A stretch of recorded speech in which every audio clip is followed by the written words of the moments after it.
کہ جی الیکشن ہوں گے؟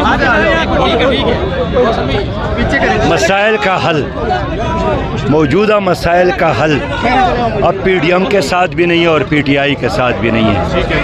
یہ آپس میں لڑ سکتے ہیں، دس بگریبان رہ سکتے ہیں، ایک دوسرے کو ننگا کر سکتے ہیں، گالیاں دے سکتے ہیں، غریب کا مشکل حل نہیں کر سکتے۔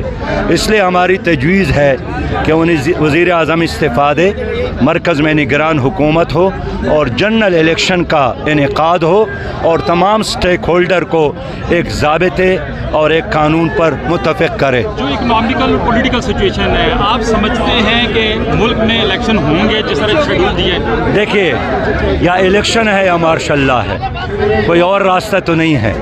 تو اس لیے ہم چاہتے ہیں کہ پی ڈی ایم اور پی ٹی آئی کی لڑائی میں مارشل لا ہی آ سکتا ہے۔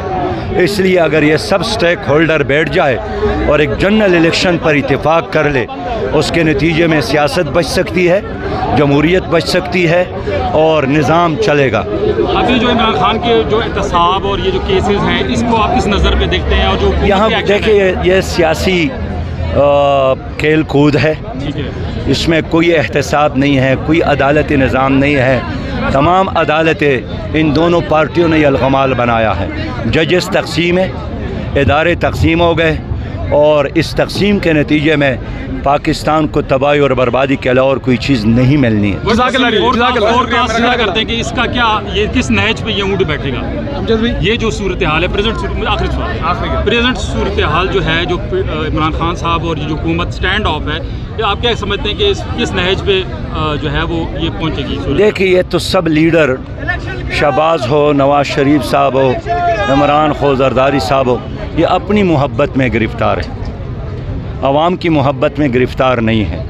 ان کا مسئلہ ذاتی مسئلہ ہے، عوام کا مسئلہ نہیں ہے۔ اگر ان سب نے ہماری بات مان لی، جماعت اسلامی کے سجیشن کو قبول کیا، ملک بھی بچ جائے گا، جمہوریت بھی بچ جائے گی۔ آپ کی سجیشن الیکشن ہے، سیاسی انتشار بہت زیادہ ہے، اس میں کیا کہتے ہیں؟